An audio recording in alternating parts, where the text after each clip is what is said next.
ان المساجد للہ فلا تدعوا مع اللہ احد. آپ دیکھیے ہمارے یہ فرشتے یہاں بیٹھے ہیں نا، ہم کہہ سکتے ہیں ذرا بھائی میرا یہ کام کر دینا؟ نہیں کہہ سکتے. جبرائیل کو پکار سکتے ہیں، اے جبرائیل ذرا میرا یہ کام کر دینا؟ نہیں. وہ عالم غیب کی شے ہے. کسی ولی اللہ کی روح کو پکار کر کہنا کہ میری یہ مشکل دور کر دے؟ نہیں. اللہ سے کہیں، اللہ کو پکارے، اللہ جس کے ذریعے سے چاہے آپ کی ضرورت پوری کر دے. اس ضمن میں میں کہوں گا کہ شاہ ولی اللہ دہلوی نے ایک بات کہی ہے، اگرچہ مجھے اس کی کوئی دلیل اپنے طور پر انڈیپینڈنٹلی کتاب و سنت میں نہیں ملی ہے، لیکن شاہ صاحب کا ایک مقام مرتبہ ہے جو میری نگاہ میں بہت بلند ہے. میرے نزدیک دو عظیم شخصیتیں عالم اسلام کی، امام ابن تیمیہ اور امام غزالی کو جمع کریں تو شاہ ولی اللہ بنتے ہیں. اتنی عظیم شخصیت. انہوں نے یہ لکھا ہے کہ جو اللہ کے برگزیدہ بندے ہوتے ہیں، اولیاء اللہ، اللہ تعالیٰ ان کی ارواح کو ان کے فوت ہونے کے بعد ملائکہ کے طبقہ اسفل میں شامل کر دیتے ہیں، اور وہ بھی جس طرح وہ ملائکہ اللہ کے احکام کی زمین میں تنفیذ کر رہے ہیں وہ بھی اسی کام میں لگ جاتے ہیں. میں نے عرض کیا کہ میرے پاس انڈیپینڈنٹلی کوئی دلیل نہیں ہے اس کے حق میں، لیکن شاہ صاحب کا فرمانا خود میرے لیے ایک درجے میں دلیل ہے. لیکن یہاں ایک تو یہ نوٹ کرنے کا، ملائکہ کا طبقہ اسفل، ملائکہ کا سب سے نچلا طبقہ، اور اللہ کے حکم کی تنفیذ کرتے تو فرشتے کر رہے ہیں، وہ بھی ہو. ہمیں سے کیا غرض ہے؟ ہم نہ فرشتے کو پکار سکتے ہیں اور نہ کسی ولی اللہ کو پکار سکتے ہیں. پکارو اللہ کو. قال ربکم ادعونی استجب لکم ان الذین یستکبرون عن عبادتی سیدخلون جہنم داخرین. تمہارا رب کہتا ہے مجھے پکارو، مجھ سے مانگو، میں تمہیں دوں گا، تمہاری دعا سنوں گا، قبول کروں گا.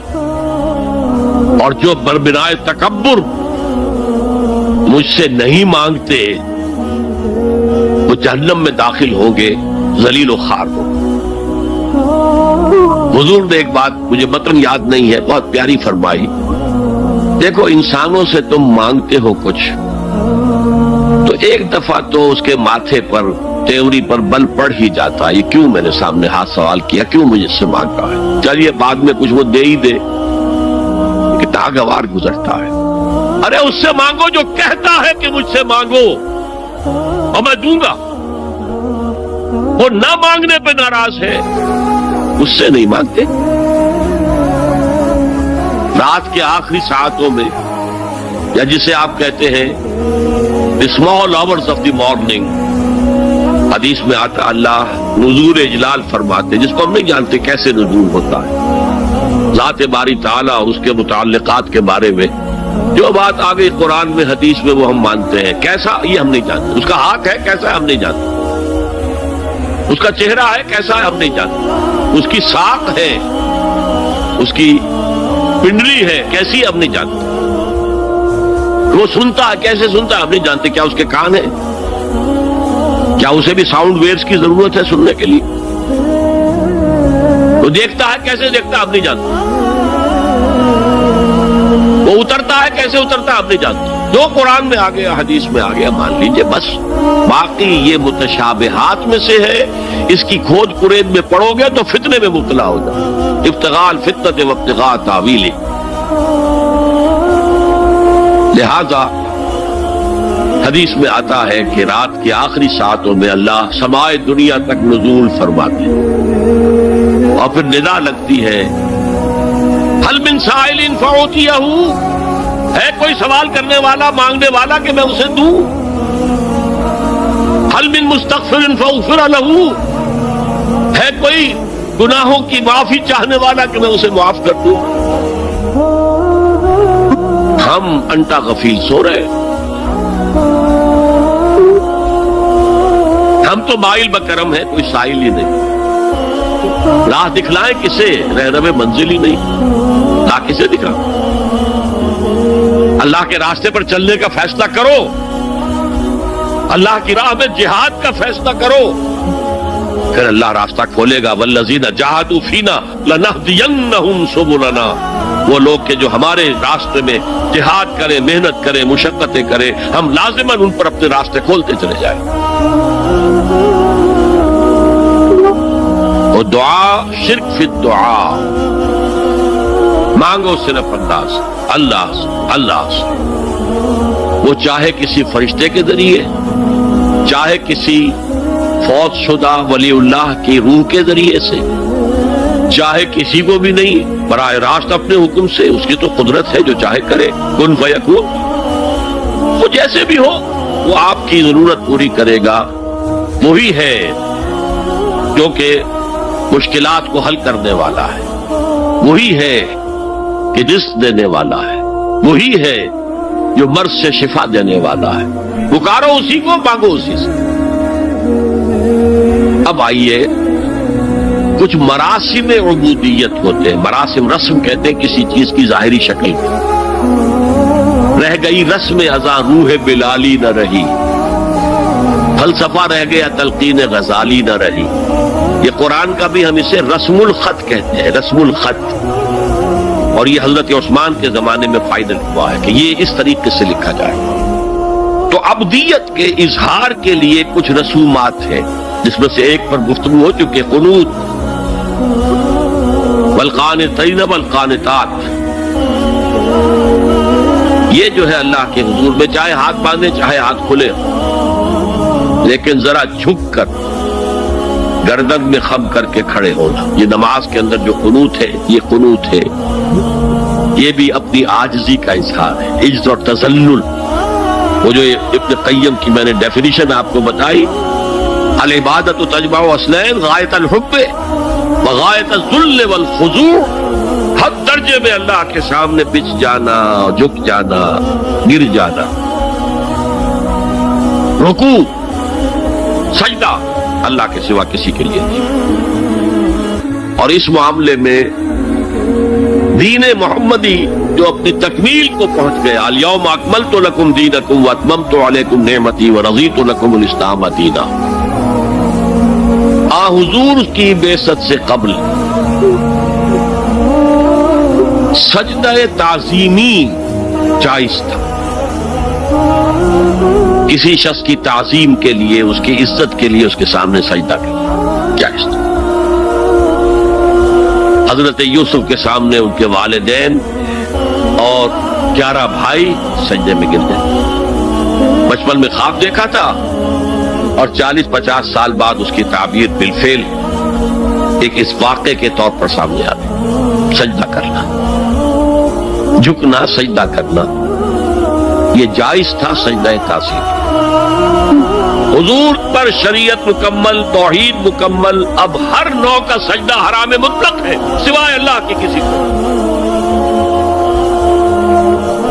ہمارے مسلمانوں نے بھی اپنے دور ملوکیت میں سجدہ تعظیمی شروع کرا، عدالت کے اندر بادشاہ کے دربار میں جا رہے تو سجدہ، سر جھکا کر رکوع کی حالت میں۔ یا آپ کے پڑوس میں جو حیدرآباد کی ریاست تھی، سلام کیسے کرتے تھے، کتنے جھکتے تھے، اور پھر وہ جھک کر وہ سلام ہو رہے تھے۔ یہ مشرکانہ فعل ہے، مغلیہ دربار میں بھی تھا۔ شیخ احمد سرہندی رحمت اللہ علیہ نے کہا غلط ہے، حرام ہے، جائز نہیں۔ دربار میں شکایت پہنچ گئی، آخر مخبری کرنے والے بھی تھے، حاسد بھی تھے، وَمِن شَرِّ حَاسِدٍ إِذَا حَسَدَ، طلبی ہو گئی، بلایا گیا، دربار میں حاضری، اور ایسا اہتمام کیا گیا کہ جب حضرت مجدد آگے آئے بادشاہ تک جانے کے لیے تو درمیان میں ایک دیوار سی حائل کر کے اس میں کھڑکی کھول دی کہ اس میں سے جھک کر گزریں گے نا تو رکوع کسی درجے میں تو ہو جائے گا۔ رکوع بھی سجدے ہی کی ایک شکل ہے، سجدے کا ہاف کہہ لیجئے، لیکن یہ کہ جب آیات سجدہ آتی ہے قرآن مجید میں، وہ عام نمازوں میں میں دیکھتا ہوں کہ وہ آیات سجدہ والی آیات پڑھی دی جاتی، حالانکہ ان کی ایک خاص کیفیت ہے۔ تراویح میں تو پڑھی جاتی ہے، لیکن پہلے بتا دیتے ہیں کہ یہ دوسری رکعت میں یا پہلی رکعت میں سجدہ آ رہا ہے تو لوگ تیار ہوتے ہیں۔ لیکن رکوع بھی اگر فوراً ہو جائے آیت سجدہ کے بعد تو اس سے بھی اس سجدے کا حق ادا ہو جاتا. بہرحال حضرت شیخ مجدد رحمت اللہ علیہ دربار میں آئے تو اس کھڑکی میں سے پہلے پاؤں گزارے پھر اپنا سر نکالا. پھر جیل میں ڈال دیے گئے کوئی پرواہ نہیں. حاضر ہوا میں شیخ مجدد کی لحد پر، وہ خاک کے ہے زیر فلک مطلع انوار، گردن نہ جھکی جس کی جہانگیر کے آگے، جس کی نفس گرم سے ہے گرمی احرار. وہ ہند میں سرمایہ ملت کا نگہباں، اللہ نے بر وقت کیا جس کو خبردار. دین الہی، دین محمدی کے خاتمے کا اعلان تھا. اب بڑے بڑے مولویوں نے یہ اکبر کو سبق پڑھایا تھا، بڑے مولوی، درباری مولوی،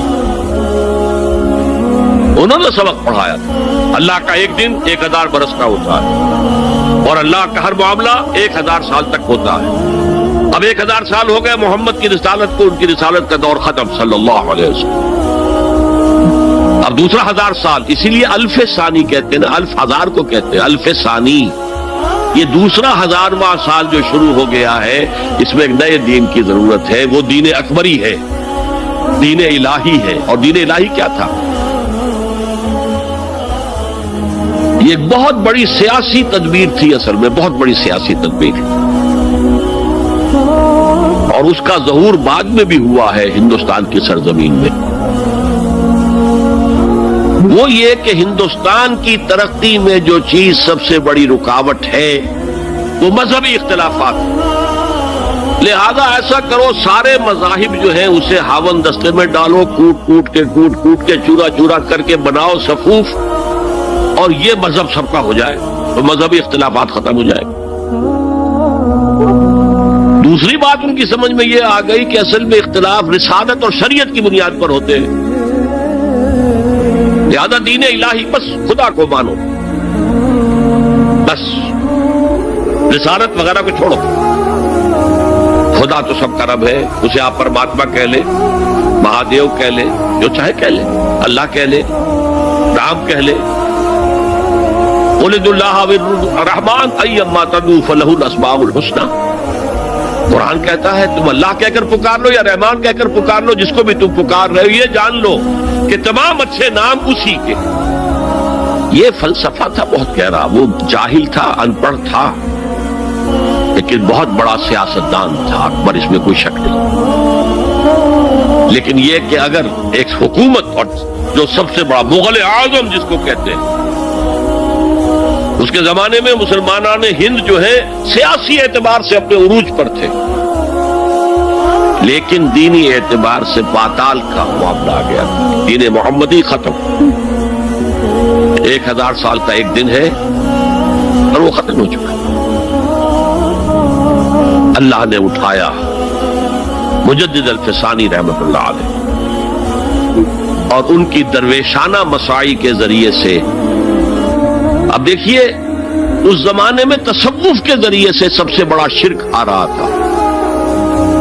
وحدت الوجود کی ایسی تعبیرات ہو رہی تھی جو ہماؤست بن گئی تھی. ہماؤست اور وحدت الوجود کے درمیان تو زمین آسمان کا فرق ہے. ہماؤست میں کائنات حقیقی ہے، خدا اس میں حل ہو چکا ہے، اس کے اندر ظاہر ہو گیا. اور وحدت الوجود میں وجود حقیقی صرف اللہ کا، اس کائنات کا وجود کوئی ہے ہی نہیں حقیقت میں. لیکن یہ ختم ہو رہا ہے. اس پہلو سے مجدد الف ثانی کے مجدد اعظم کو اللہ نے کھڑا کیا. شیخ احمد حضرت عمر کی اولاد سے تھے، فاروقی تھے. شاہ ولی اللہ بھی فاروقی تھے. رگے فاروقیم کہتے ہیں شیخ احمد صلی میری فاروقی رگ پڑکتی ہے اس پر. اس کے نتیجے میں وہ دین الہی کا خاتمہ ہوا. بعد میں ہمارے ہاں یہ آیا ہے ہندوستان میں برہمو سماج، برہمو سماج. اور گاندھی جی بھی اسی فلسفے کے قائل تھے، وحدت ادیان کی. اور یہ سیاسی اعتبار سے بہت اونچی ذہنی سطح کی غمازی کرنے والی بات ہے کہ ہندوستان کے اندر کے یہ مذہبی اختلافات کو اگر ہم کسی طرح کھرل کر کے ختم کر دیں، ہاون دستہ میں ڈال کے کر دے تو پھر یہ کہ یہاں ترقی ہی ترقی. بہرحال سجدہ، گردن نہ جھکی جس کی جہانگیر کے آگے، جس کے نفس گرم سے ہے گرمی احرار. وہ ہند میں سرمایہ ملت کا نگہباں، اللہ نے بر وقت کیا جس کو خبردار. تو ہم نے شرک فی العبادت میں پہلے بات کی شرک فی الاطاعت. انفرادی سطح پر نفس معبود، اجتماعی سطح پر عوام کی حاکمیت، بدترین شرک اس دور کا، عظیم ترین شرک. اتنے بڑے پیمانے کا شرک کبھی نہیں ہوا دنیا میں. اس کے بعد شرک فی المحبت، مال کی محبت، تعس عبد الدینار و عبد الدرہم، وطن کی محبت یا کسی اور شے کی محبت، اگر وہ اللہ کی محبت کے برابر بھی آ جائے، بڑھ جائے تو اور بھی بڑی بات کہنی پڑے گی، لیکن ہم